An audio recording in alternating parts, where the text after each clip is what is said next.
తెలుగుదేశం పార్టీలో చేరనున్న పాలకీర్తి రవి నెల్లూరు నగరంలోని స్థానిక ప్రెస్ క్లబ్ నందు జరిగిన విలేకరుల సమావేశంలో వైఎస్సార్సీపీ పార్టీ నెల్లూరు జిల్లా ఎస్టీ సెల్ విభాగం అధ్యక్షులు పాలకీర్తి రవి మాట్లాడుతూ వైఎస్సార్సీపీ పార్టీకి రాజీనామా చేశానని ఈ నెల 16వ తేదీ ఉదయం 10:30 గంటలకు నెల్లూరు రూరల్ శాసనసభ్యులు కోటంరెడ్డి శ్రీధర్ రెడ్డి ఆధ్వర్యంలో తెలుగుదేశం పార్టీలో చేరుతున్నట్లు ప్రకటించారు.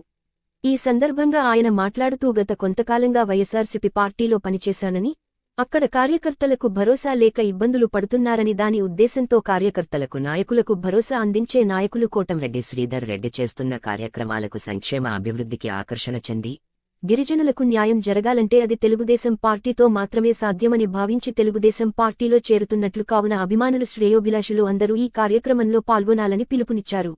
ఈ కార్యక్రమంలో శంకర్ రెడ్డి, కామాక్షమ్మ, నాగలక్ష్మి, లత, వడివేలు తదితరులు పాల్గొన్నారు.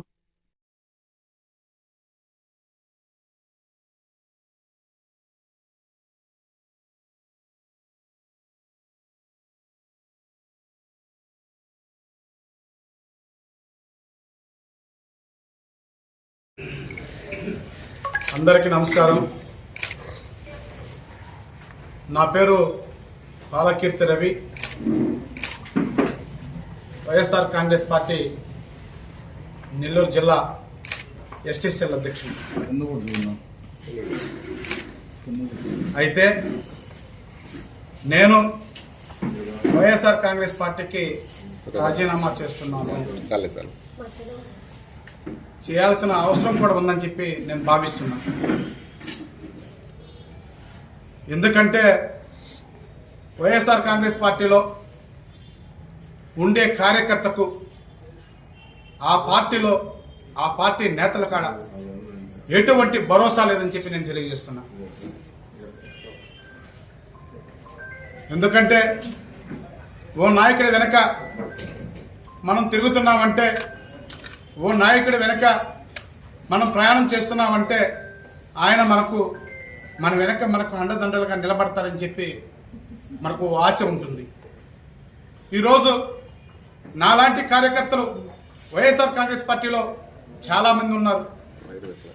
ఎవరు కూడా భరోసా లేని సమయంలో, భరోసా లేనటువంటి విధానంలో ఉండి కొట్టుమిట్లాడుతున్నారు తప్ప నాలాగా బయటకు వచ్చిన వాళ్ళు ఎవరు లేరని చెప్పి నేను తెలియజేస్తున్నా. ఎందుకంటే నిన్నటి దాకా నేను ఉన్నటువంటి ఆఫీసులో అక్కడ ఎవరు కూడా కార్యకర్తలకు అందుబాటులో ఉండేటటువంటి వాళ్ళు లేరని చెప్పి నేను తెలియజేస్తున్నా. మరి ఎప్పుడో ఒకసారి వచ్చి కార్యకర్తలను పలకరిస్తే ఆ కార్యకర్తకి ఎటువంటి భరోసా ఉంటుంది? ఈరోజు నేను ముందుకొచ్చి మీ అందరి ముందు మాట్లాడుతున్నాను, కానీ నాలాగా మాట్లాడలేనటువంటి వారు ఆ ఆఫీసులో చాలామంది ఉన్నారని చెప్పి నేను తెలియజేస్తున్నా. నేను ఒక్కో విషయం, మరి ఏ కార్యకర్త అయినా సరే నాకేదన్నా అయితే నన్ను కాపాడడానికి ఓ నాయకుడు ఉంటారని చెప్పే ఆలోచనతో ముందుకు వెళ్తారే కానీ నాకేదైనా అయిపోయినా పర్వాలేదు, నా కుటుంబంలో సభ్యుల నాశనమైనా పర్వాలేదు అని చెప్పే ఉద్దేశంతో ఆ నాయకుడి వెనుక ప్రయాణం చేయరని చెప్పి నేను తెలియజేస్తున్నా. మీకు ఒక ముఖ్యమైన విషయం తెలియజేస్తున్నా.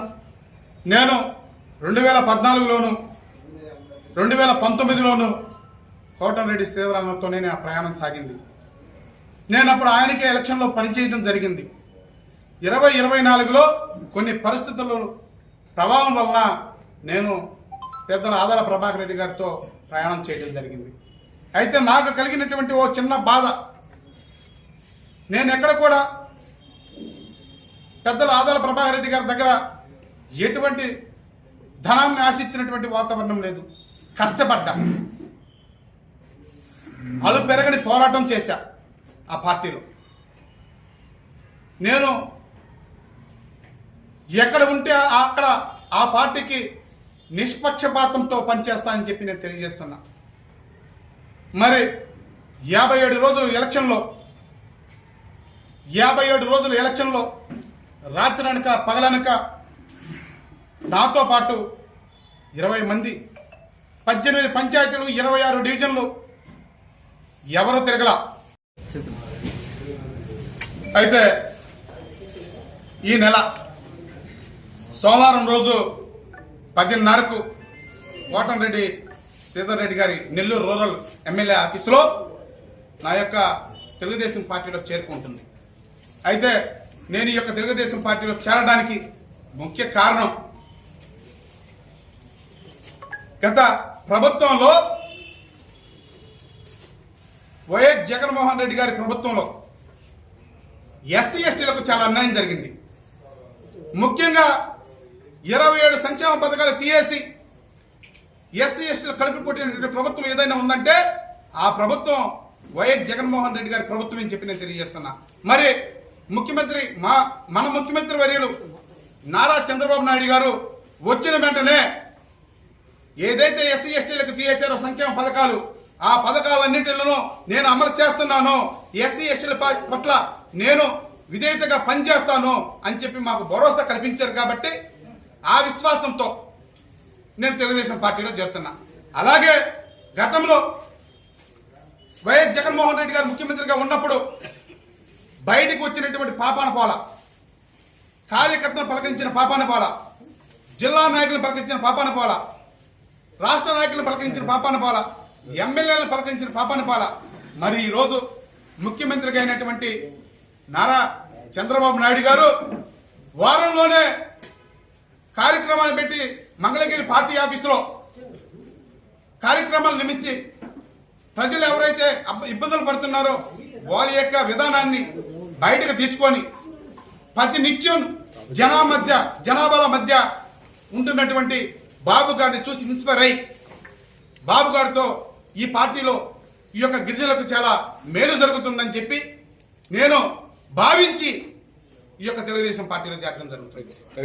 పంచాయతీలు 26 డివిజన్లు ఎవరు తిరగల, మేము తిరిగాం. మరి ఆ టీంలో ఒక సభ్యుడు ఇటీవల మరణించడం జరిగింది. మరి మరణించిన తర్వాత మేమైతే ఆస్తులో అంతస్తులో లేకపోతే డబ్బులో అడిగినటువంటి విధానం లేదు. ఒక చిన్న పలకరింపు అడిగాం, ఓ చిన్న పలకరింపు పరామర్శ. నాకు అక్కడ బాధ కలిగింది. ఎందుకంటే పెద్దల ఆదాల ప్రభాకర్ రెడ్డి గారు ఊర్లో ఉండరు, ఎప్పుడు ఏం జరుగుతుందో ఎవరికి తెలియదు, ఎప్పుడు ఎవరి ఏ కార్యకర్తకు అండగా నిలబడాలో తెలియదు. మరి 24/7 అని చెప్పి ఆఫీస్ తిరుగుతూ ఉంటారు. మరి వాళ్ళు ఏమయ్యారని చెప్పి నేను అడుగుతున్నా. అంటే దీన్ని బట్టి ఏ కార్యకర్త అయినా సరే కార్యకర్తకు అండదండలతో నిలబడే వాళ్ళతోనే ప్రయాణం చేస్తారా లేదా అని చెప్పి నేను ప్రశ్నిస్తున్నా. మరి ఈ విధంగా కార్యకర్తకు భరోసా ఇచ్చే నాయకులు ఎవరైనా ఉన్నారంటే ఆ నాయకులు కోటంరెడ్డి శ్రీధర్ రెడ్డి గారు మరియు గిరన్న మాత్రమే అని చెప్పి ఈ యొక్క మీడియా మిత్రుల ముందు ఖచ్చితంగా తెలియజేస్తున్నా. చిన్న ఉదాహరణ చెప్తా. ఓ కార్యకర్తకు శ్రీధర్ అన్న అధికార పార్టీలో లేనప్పుడు ఓ కార్యకర్తకు అన్యాయం జరిగితే తన ఎమ్మెల్యే అనే విషయం కూడా మర్చిపోయి ఆ కార్యకర్త కోసం స్టేషన్ మెట్లు ఎక్కడం జరిగింది. మరి అదేవిధంగా ఈ ఆఫీసులో ఎవరైనా ఉన్నారా అని చెప్పి నేను అడుగుతున్నా. ఆ విధంగా శ్రీధరన్న చేసే తట్లు, శ్రీధరన్న కార్యకర్తలు అందరిగా ఉండే తట్టు ఈ ఆఫీసులో ఒక్క నాయకులైనా ఉన్నారా అని చెప్పి నా అగ్ర నాయకులు నేను అడుగుతున్నా. మరి అటువంటిప్పుడు మీ వెనక ఏ కార్యకర్త ఉంటారని చెప్పి నేను అడుగుతున్నా. మీ పక్కన ఎవరు ఉండలేరు, ఉండబారు. రానున్న రోజులు కూడా నేను చెప్తున్నా. ఈ రోజు నేను ధైర్యం చేసి ముందుకు వచ్చా. ఇదే విధంగా ఆ యొక్క ఆఫీసుల నుండి ఏ ఒక్కరు కూడా నిలబడరని ఏదో వేల మీద లెక్కేస్తే ఒకరిద్దరు తప్ప ఇంక ఎవరు కూడా నెల్లూరు రూరల్ వైఎస్ఆర్ కాంగ్రెస్ పార్టీ ఆఫీసులో ఉండరని చెప్పి ఖచ్చితంగా తెలియజేస్తున్నా. అలాగే నేను ఒక చిన్న విషయం తెలియజేస్తున్నా. మరి అందరూ అనుకొని ఉంటారు, రవి వెళ్ళిపోయాడు, నిన్న మొన్నటి దాకా ఇక్కడ ఉన్నాడు. మరి చూస్తే అదే పార్టీ ఆఫీసులో శ్రీధరన్న మీద ఇష్టం వచ్చినట్టు మాట్లాడారు. మరి శ్రీధరన్న రవిని రాణించాడా లేకపోతే కాళ్ళు దండాలు పట్టుకుని బజ్జలాడారా ఏందని చెప్పి అనుమానం ఉండొచ్చు. ఖచ్చితంగా చెప్తున్నా, నన్ను ఎవరు బెదిరించలేదు, నన్ను ఎవరు రమ్మనలేదు. నేను వెళ్ళిన వెంటనే శ్రీధరన్న గతంలో నేను చేసినటువంటి తప్పులన్నింటిలో కూడా మన్నించి, రవి నువ్వు పాత రవిలాగే ఉండు, నువ్వు 2014లోను 19లోను నాతోనే ప్రయాణించావు, కొన్ని పరిస్థితుల ప్రభావంతో నువ్వు అటు వెళ్ళావు కాబట్టి నువ్వు రా, నీకేం కావాలి ఈ ఆఫీసులో, ఏం కావాలో ఏ పని కావాలో నువ్వు ఎటువంటి ఎక్కడ అనుమానం సందేహం వద్దు, నీకు పనులన్నీ చేసుకో, నేను మీకు అండగా ఉన్నాను అని చెప్పి నాకు భరోసా ఇచ్చినటువంటి నాయకులు శ్రీధరన్న. మరి నేను ఊహించిన రీతిలో, నేను ఎక్కడ కూడా ఊహించలా, ఇటువంటి ఇటువంటి ఆదరణ నాకు ఆ ఆఫీసు నుండి వస్తుందని. మరి గిరిజన గారు చూస్తే నువ్వురా, నువ్వు మావోడివి, నువ్వు మా మనిషివి, ఇటువంటి విషయాలన్నీ కూడా మర్చిపో. నువ్వు 2024లో పార్టీ కోసం పనిచేసావు. ఎవరైనా సరే ఆ పార్టీకి పనిచేయాల్సిందే పార్టీలో ఉన్నప్పుడు, మేమైనా మీరైనా. కానీ ఇటువంటి విషయాలన్నింటిలో కూడా మేము మర్చిపోతున్నాం. అది ఎలక్షన్ వరకే పరిమితి, అది ఎలక్షన్ వరకే. ఎలక్షన్ అయిపోయిన తర్వాత మనం అందరం ఒకటే. నువ్వు మాకు చాలా అవసరం, నువ్వు మాతో ప్రయాణించు, మాతో పాటు జర్నీ చేయి అని చెప్పి గిరిజన కూడా నాకు మంచి భరోసా ఇవ్వడం జరిగింది. ఇటువంటి నాయకుల కోసమే ఏ సామాన్య కార్యకర్త అయినా ప్రయాణం చేయగలడు. కానీ ఇక్కడ ఒకటే గుర్తు చేస్తున్న, సామాన్య కార్యకర్తకు శ్రీధరన్న ఆఫీసులో అండ ఉంది. సామాన్య కార్యకర్తకు శ్రీధరన్న ఆఫీసులో అండదండలు ఉన్నాయి. కార్యకర్తకు భరోసా ఎక్కడుందంటే శ్రీధరన్న దగ్గర మాత్రమే ఉంది, గిరిజన దగ్గర మాత్రమే ఉంది. నేను ఇంకో విషయం తెలియజేస్తున్నా. నెల్లూరు రూరల్ నియోజకవర్గం కోటమిరెడ్డి బ్రదర్స్ అడ్డా అని చెప్పి ఖచ్చితంగా తెలియజేస్తున్నా. ఇది ఇప్పుడుదే కాదు, ఎప్పటికైనా సరే నెల్లూరు రూరల్ నియోజకవర్గం కోటమిరెడ్డి శ్రీధర్ రెడ్డి బ్రదర్స్ అడ్డా. ఆయన ఇండిపెండెంట్ గా పోటీ చేసినా ప్రజలు ఆ విధంగానే ఆహ్వానిస్తారు. కానీ ప్రజలు ఏ నాయకుడిని కూడా ఈ యొక్క నెల్లూరు రూరల్ నియోజకవర్గం ఎమ్మెల్యేగా తీసుకోవాలనే ఉద్దేశంతో లేరని చెప్పి నేను తెలియజేస్తున్నా. ఎందుకంటే మాస్ లీడర్ అయినటువంటి, క్లాసుకి మాస్కి తేడా ఏంటంటే, ఎప్పుడు ఎక్కడికి పోయినా, ఏ ఇంటికి పోయినా, ఏ ప్రాంతానికి పోయినా శ్రీధరన్న అంటే హక్కును తెచ్చుకుంటున్నాడు. వాడు మనోడా బయటోడా అనేది లేకుండా. మరి నాకు జరిగింది కూడా అదే. నేను వెళ్ళినట్టునే హృదయానికి అద్దుకున్నాడు. నేను చేసిన తప్పులో ఒప్పులో నాకు తెలియదు. కానీ మరి నన్ను పోవటంతోనే మంచి మనసుతో క్షమించి నన్ను ఆదరించినటువంటి ఏకైక ఎమ్మెల్యే ఎవరైనా ఉన్నారంటే ఆయన కోటమిరెడ్డి శ్రీధర్ రెడ్డి గారు అని చెప్పి నేను తెలియజేస్తున్నాను. గిరిజన కూడా అంతే. ఇక్కడ కార్యకర్తలకు అండదండగా ఉండాల్సినటువంటి ఆవశ్యకత ఓన్లీ కోటమిరెడ్డి శ్రీధర్ రెడ్డి ఆఫీస్కి మాత్రమే ఉందని నేను తెలియజేస్తున్నా. ఇక్కడ మాత్రం అటువంటి పరిస్థితి లేదు. మరి ఏ విధానంలో మిమ్మల్ని అంటిపెట్టుకొని ఉండగలరు కార్యకర్త? ఏ విధానంతో? ఒక ధైర్యం ఇవ్వాలా, ఒక భరోసా ఇవ్వాలా. మరి పెద్దల ఆదాల ప్రభాకర్ రెడ్డి గారు చూస్తే హైదరాబాద్లో ఉంటారు, ఎప్పుడో ఒకసారి వస్తారు. వచ్చిన కార్యకర్తకు అండగా నిలబడేటువంటి పరిస్థితి లేదు. మరి నాకు తెలిసి అంటే నాతో పాటు జరిగినటువంటి ఒక కార్యకర్తకు జరిగినటువంటి అన్యాయంలో పెద్దలను మాత్రమే పరామర్శిస్తారు, కోటీశ్వరులను మాత్రమే పరామర్శిస్తారు. మరి సామాన్య కార్యకర్తను పరామర్శించరా అని చెప్పే ఒక భావన నాకు కలిగింది.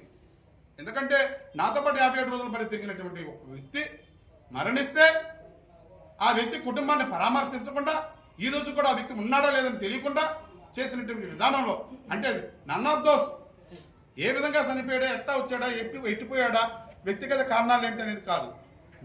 మీ కార్యకర్తగా పనిచేసినప్పుడు మీకు రెస్పాన్సిబిలిటీ ఉండాలా లేదా అని చెప్పి నేను అడుగుతున్నా. కేవలం ఈ బాధతోనే, కేవలం ఈ దాంతోనే వాడికి ఆ విధంగా జరిగితే రేపు నా పరిస్థితి ఏంటి?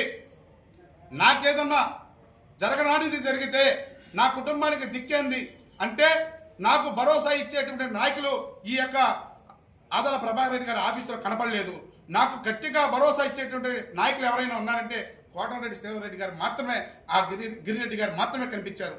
అందుకనే నా ప్రయాణం, నేను చెప్తున్నా ఖచ్చితంగా, నా ప్రయాణం, నా ఊపిరి ఉన్నంత వరకు కోటమిరెడ్డి శ్రీధర్ రెడ్డి గారితోనే నా ప్రయాణం కొనసాగుతుంది. శ్రీధరన్నతోనూ గిరిజనతో మాత్రమే అని చెప్పి నేను ఖచ్చితంగా తెలియజేస్తున్నా. అయితే మొన్నటిదాకా నువ్వు ఇక్కడ ఉండవు, ఇదే విధంగా మాట్లాడావు, ఇదే విధంగా చేసావు కదయ్యా, మరి మీరేంటి నా ఊపిరి ఉన్నంత వరకు శ్రీధరన్నతోనూ గిరిజనతోనే నా ప్రయాణం అంటున్నారు అని చెప్పి మీరు అనొచ్చు. కానీ దానికి కూడా ఖచ్చితంగా చెప్తున్నా, భరోసా ఎక్కడ లాభిస్తుందో, కార్యకర్తకు భరోసా ఎక్కడ ఉంటుందో అక్కడ కార్యకర్త సురక్షంగా ఉండగలడు. నాకు ఆ భరోసా శ్రీధరన్న గిరిజన దగ్గర లభించింది. మరి నేను ఒకటే చెప్తున్నా, ఎవరు ఏ పార్టీలో ఉన్నా, ఏ పార్టీలో లేకపోయినా నా ప్రయాణం మాత్రం నా శ్వాస ఉన్నంత వరకు కోటమిరెడ్డి శ్రీధర్ రెడ్డి గారితోనూ మరి గిరిరెడ్డి గారితోనని చెప్పి ఈ యొక్క సభాముఖంగా తెలియజేస్తున్నా.